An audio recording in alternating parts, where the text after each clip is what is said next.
776. Bottom paragraph. He explains that a person has to be cognizant continuously of all these 30 levels of evaluation.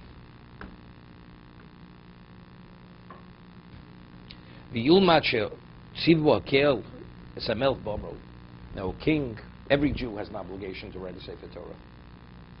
Every male Jew. The last mitzvah in the Torah. A king has an obligation to write 2 Sefer Torah. He has to have one as every other Jew, and he has another one that wherever he goes, the Sefer Torah always accompanies him. Why must it accompany him? So the Torah says, Koslo es mishnei ha-Torah zos, al seifim lefnei ha-konav ha-levim, v'hoyse imo v'korbon kol mechayev. The Sefer Torah should always be with him, and he should read from it all the days of his life. V'amar lo yomush Sefer Torah mipicho. The Sefer Torah should not be removed from your mouth. V'gisebo yom v'loylo. And you should meditate in it day and night. It should always be part of your mindset. V'amar v'hoyu ador me'ela asher noch mitzav chayom al-levavecha, the first parsha of the Kriyishma. Right? It should be al-levavecha. V'amar kshatabos yedech v'yitotovos binecho. Uchsavta muzos beisech v'sharecha v'chizek inyan betzitzis. This is very important. And it goes and we secure it with tzitzis. What does it say by tzitzis? When you look at the tzitzis, right, it says Risam also, uschartem. When you look at the tzitzis, you remember the mitzvahs. So what is the value of continuously being in touch, the cognizance of mitzvahs? Now, because anything which you have in mind, it impacts on your life. But if it's not in your mind, out of sight, out of mind, it's gone. It's like it doesn't exist.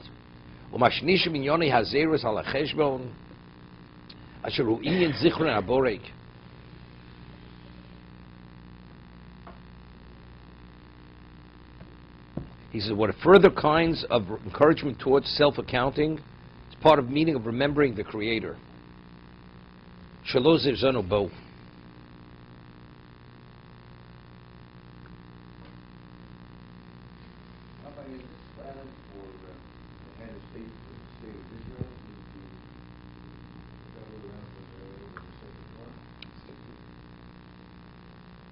He's not a king. It was only by a king. A Nasi, we had, after the period of kings, we had princes. Hillel was a Nasi. We had Nasim. It is a status, but a Nasi has no obligation. For instance, a king is not permitted to waive his honor, but a prince could waive his honor. Okay? It's a different status. The power of the king is another level of power. If you defy your king, you deserve to be put to death. If a king tells you to wear a blue tie and you choose to wear a green tie, it's punished by death. However, if anybody other than that gives you a dictate and you violate, it's not. One is actually defying a king. That's called Morid b'Malchus. Morid b'Malchus, he's liable for the death penalty, but you have to be a melech. A Nasi, although you're in a position of power and you're a leader or whatever, it doesn't mean anything.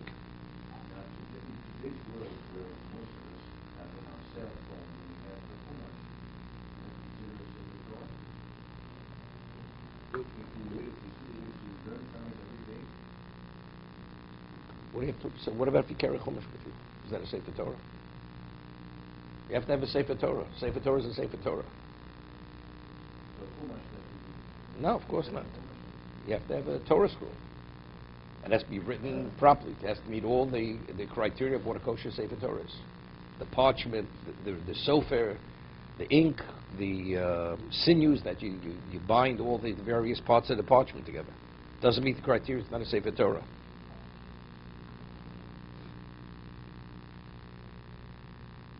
The Chovos HaLevavos writes, it says, when you look at the tzitzit, you remember all the mitzvos.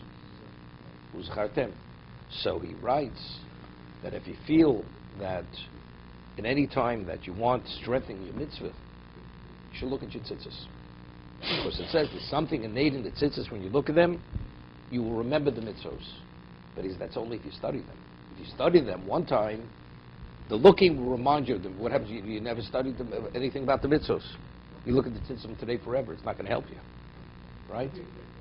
No, he writes this as a fact. Something you studied, it'll bring it back to a way it'll touch upon you. It'll touch you. You remember the mitzvahs that you had studied. But if you never studied the mitzvah, what are you going to remember? There's nothing to remember. No, that's because it says U'isim. It's a Ramon Shulchan Aruch. You should see them for that reason. That's why they're worn out. So whenever you wear, you take them during Krishma. The Spora, according to some, it's even a mitzvah say that during the Shema, you look at the tzitzim, you say Risim, or some people touch their eyes with them. Yeah, but you hold them. You hold it differently. Cited halacha that, during Krishma, you hold the tzitzis only in your left hand. When it comes to Vayomer, when you start the parsha with tzitzis, you hold it in both hands. For that reason. Good.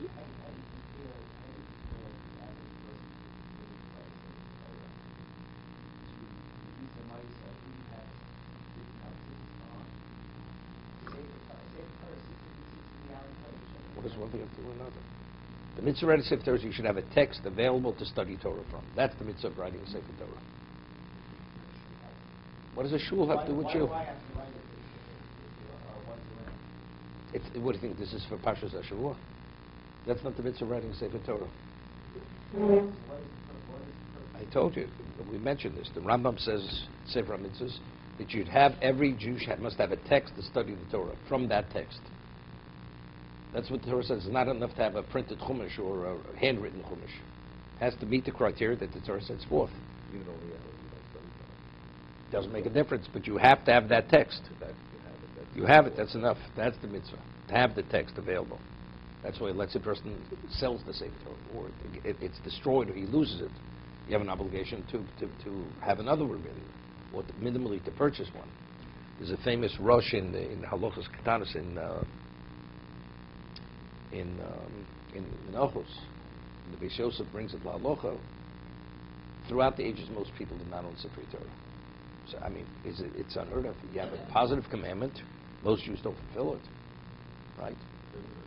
So he explains that if a person owns Svarim, not a Chumash, if a person has something which represents the whole Torah in its entirety, like a set of Shas, you have a set of Shas, or even if you have a Rambam, which is, it's what? It's Torah Shebaal Peh in its entirety. It's the Rambam. The Rambam writes in his introduction that if you study the Yad Chazaka, you fulfill the mitzvah, you're studying the whole Torah in its entirety. Because he codified the oral law codified in his volumes of the Yad Chazaka.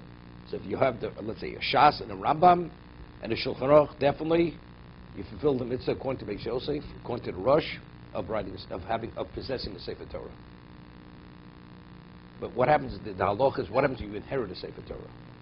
You don't say the mitzvah. You have to minimally purchase it. So let's say a person has a library which he inherited. It's not good enough. A person inherited a Shas since his grandfather. It's a family heirloom. It's not enough. You have to purchase it. It has some. It's not the full mitzvah. It's not the fulfillment. You're participating in it, but the right way to do is either you have it written on your behalf, or minimally you purchase it. What if you brought your apartment? No. It's like writing a letter. No, then yeah, right. But you can't invalidate it to make it kosher. No. Right? If you inherit a Sefer Torah that it's not kosher, it's not valid. Because of its age and you have it fixed, that's like you've written a Sefer Torah. If you inherit that Sefer Torah, can you sell it? You're not supposed to sell a Sefer Torah. Only for certain reasons are you permitted to sell a Sefer Torah. You can't even sell a Sefer Torah to what? To purchase another Sefer Torah. It's a disrespect. But let's say for Talmud Torah, a person sells a Sefer Torah to pay tuition for his child to be able to study Torah. You're permitted to sell the Sefer Torah. Can't afford tuition.